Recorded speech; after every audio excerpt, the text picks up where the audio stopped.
नमस्कार दोस्तों, मैं नीलेश स्वागत करता हूं आपका अपने यूट्यूब चैनल स्टडी पॉइंट पर। आज हम पाचन तंत्र को पढ़ने वाले हैं।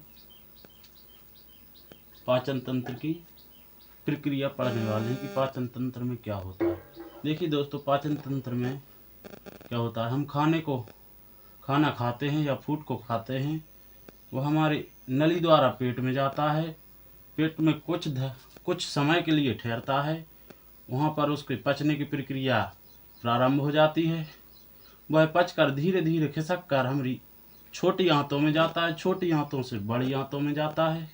छोटी आंत वहाँ पर क्या करती है कि जो भी आवश्यक तत्व जैसे प्रोटीन, वसा, कार्बोहाइड्रेट्स होते हैं, वो वहाँ पर अवशोषित होकर रक्त में मिल जाते हैं और बचा हुआ अवशोषित व अपघटित खाना हमारे शरीर से बाहर निकल जाता है। यही सभी प्रक्रिया पाचन तंत्र में होती है। अब पाचन तंत्र की प्रक्रिया बहुत ही विस्तृत है, उसको हम कहते हैं पाचन तंत्र की प्रक्रिया। पाचन तंत्र की प्रक्रिया तो पाचन तंत्र, इसके 5 स्टेप होती हैं। पहली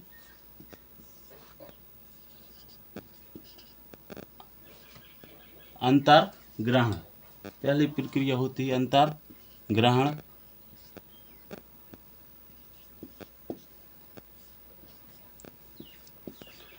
दूसरी होती पाचन।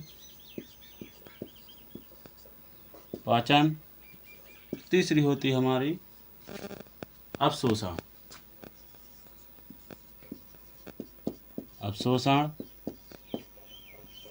और चौथी होती है स्वांगीकरण।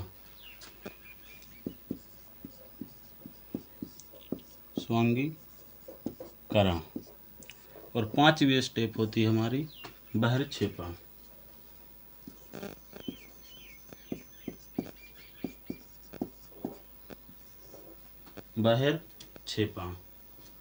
देखिए दोस्तों, अंतर्ग्रहण में क्या होता है, हमने खाना लिया और मुंह में लिया। इसमें यही होता है कि हमने खाना लिया और मुंह में लिया। इस प्रक्रिया में इतना ही होता है। दूसरी क्रिया पाचन में क्या होता है, जो जटिल पदार्थ होते हैं वो सरल पदार्थों में बदल जाते हैं। और तीसरी प्रक्रिया हमारी अवशोषण में हमने खाना तो लिया, पेट में गया, पेट से आंतों में गया और आंतों में जाकर उसमें जो आवश्यक तत्व होते हैं, कार्बोहाइड्रेट, वसा, वो हमारे रक्त में मिल जाते हैं। मतलब कि वहाँ पर आवश्यक तत्व अवशोषित हो जाते हैं। और चौथी हमारी प्रक्रिया स्वांगीकरण, जिसमें हमने खाना तो खाया, उससे जो ऊर्जा प्राप्त हुई उसका उपयोग होता है। और 5वीं क्रिया में बहिर्क्षेपण में जो बचा हुआ अवशिष्ट पदार्थ होता है वो हमारे शरीर से बाहर निकल जाता है।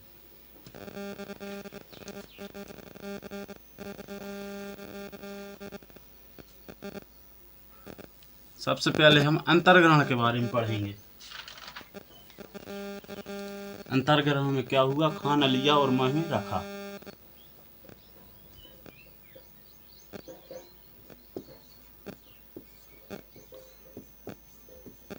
खाना लिया और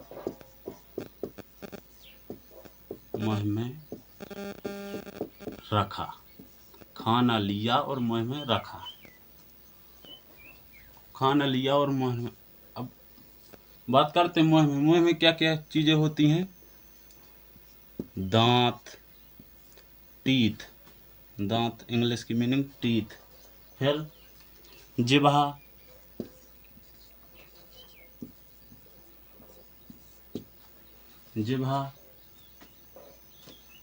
तालू,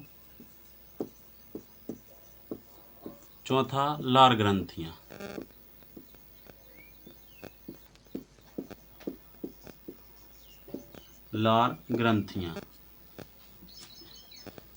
अब हम मुंह का चित्र बनाते हैं, उसके द्वारा समझते हैं।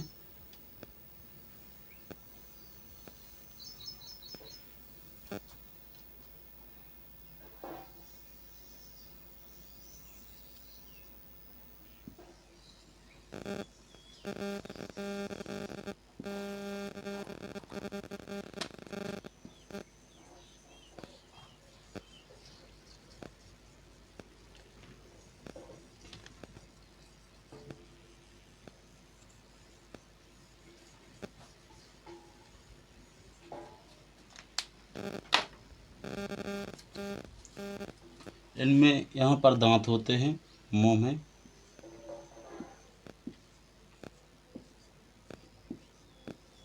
ऊपर साइड भी होते हैं।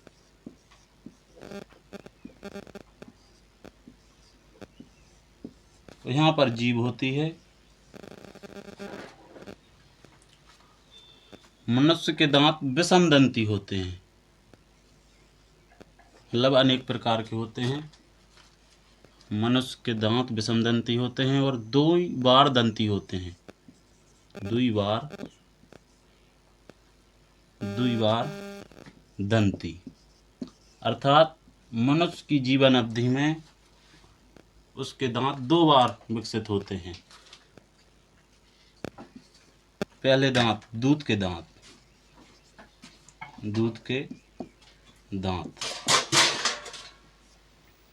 जिनको हम मिल्क टीथ कहते हैं।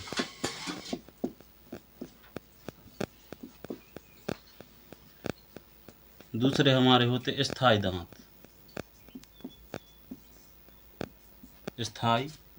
दांत जिनको हम परमानेंट टीथ कहते हैं।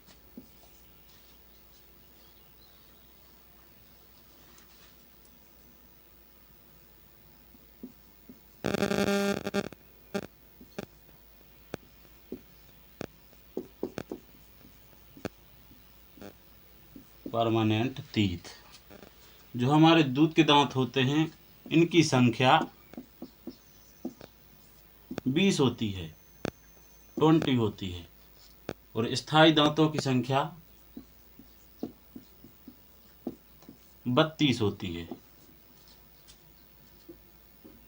स्थायी दांतों की संख्या 32 होती है। ये हो गए हमारे दांत। मनुष्य के दांत द्विबार दंती होते हैं, अर्थात मनुष्य की जीवन अवधि में 2 बार दांत विकसित होते हैं। अब हम पढ़ते हैं दांतों के प्रकार के बारे में कि दांतों के कितने प्रकार होते हैं। मनुष्य के दांत विषमदंती होते हैं। विषमदंती मतलब कि अनेक प्रकार के।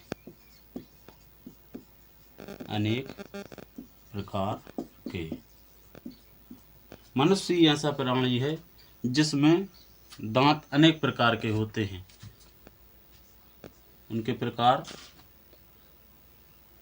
मनुष्य के दांत के प्रकार 4 हैं।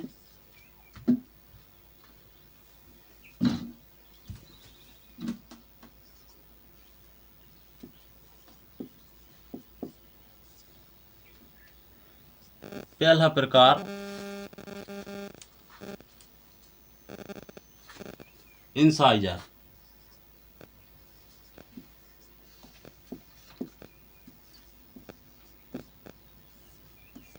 जिसे हम कृंतक कहते हैं हिंदी में।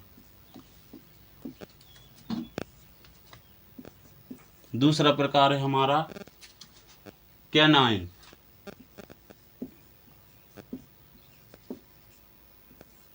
जिसे हम हिंदी में रदंतक कहते हैं।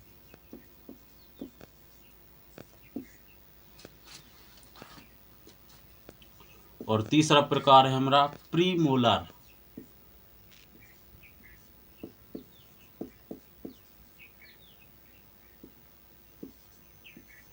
जिसे हम हिंदी में अग्रचर्वणक कहते हैं।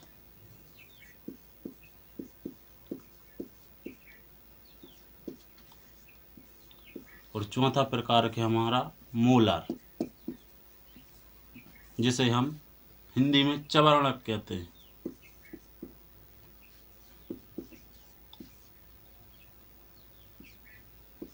ये हो गए हमारे दांतों के प्रकार। इंसाइजर क्या करते हैं? ये सिर्फ काटने का काम करते हैं, मतलब कि कोई भी चीज़ है उसको काटने का काम करते हैं। और कैनाइन रदंतक ये केवल छीलने व फाड़ने का कार्य करते हैं, और प्रीमोलर ये चबाने का कार्य करते हैं, और मोलर पीसने का कार्य करते हैं। सभी दांतों के अलग अलग कार्य हैं। अब हम बात करते हैं इनकी संरचना की, दांतों की संरचना के बारे में।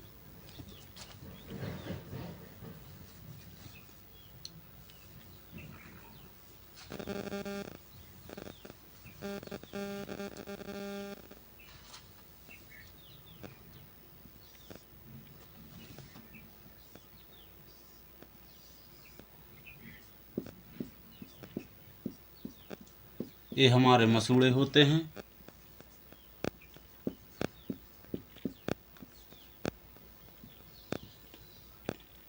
इन्हीं में हमारे दांत धसे हुए होते हैं, और दांतों के जो सबरी ऊपरी और एक परत पाई जाते हैं जिसे एनेमल कहते हैं।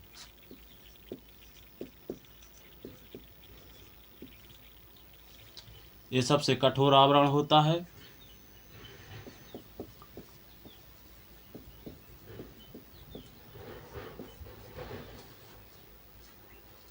और इसके नीचे और भी एक परत पाई जाती है जिसे डेंटाइन कहते हैं, और यहाँ पर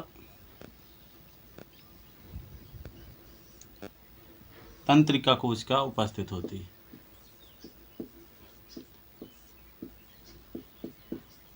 तंत्रिका कोशिका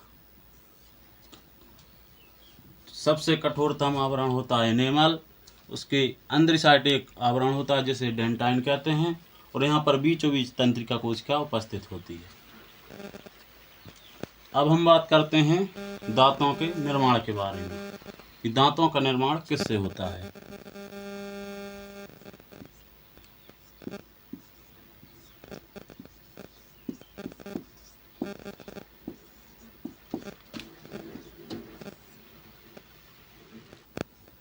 बात करते हैं हम दांतों के निर्माण की। दांतों का निर्माण कैल्शियम व फास्फेट से होता है।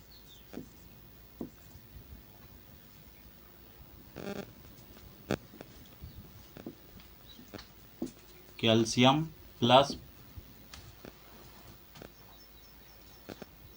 फास्फेट। दांतों का निर्माण कैल्शियम व फास्फेट से होता है। ये हो गया हमारा दांतों का निर्माण का सूत्र। अब हम बात करते हैं दंत सूत्र की, जिससे हमें दांतों की संख्या का पता चलता है। दंत सूत्र। अपर टीथ और लोअर टीथ, इसका सूत्र होता है इनेमल, फिर आता है कैनाइन, फिर आता है प्रीमोलर, फिर आता है मोलर। इसी प्रकार नीचे, और इनमें 2 का गुणा होता है।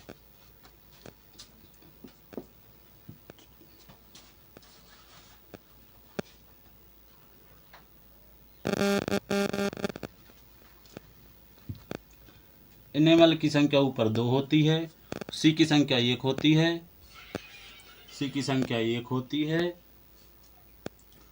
और पी की संख्या 2 होती है, और एम की संख्या 3 होती है। इस प्रकार नीचे 2 1 2 3 इंटू 2। अब इनमें गुणा होता है 1 2 3 4 5 6 7 8। 8 में गुणा होगा 2 का तो 16 आ जाएगा। इसी प्रकार नीचे वहाँ पर भी 16 आएगा। 16 और 16 पूरे 32 दांत होते हैं। इस प्रकार दांतों की संख्या ज्ञात हो जाती है। अब हम बच्चों के दंत्र सूत्र ज्ञात करते हैं। उनके लिए भी यही सूत्र होता है, कुछ कुछ अलग होता है।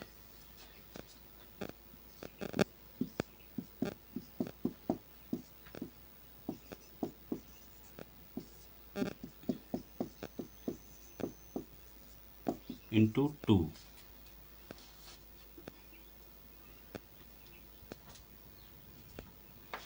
यहाँ पर क्या होता है, इनेमल 2 होते हैं और कैनाइन 1 होता है और प्रीमोलर अनुपस्थित होते हैं और मोलर 2 होते हैं। नीचे 2 1 0 2 इंटू 2। तो यहाँ पर 2 3 4 5 5 में 2 का गुणा होता है तो 10। इस प्रकार नीचे 1 2 3 4 5 5 में गुणा 2 का, फिर 10 10 और 10 20, मतलब बच्चों में दांतों की संख्या 20 होती है।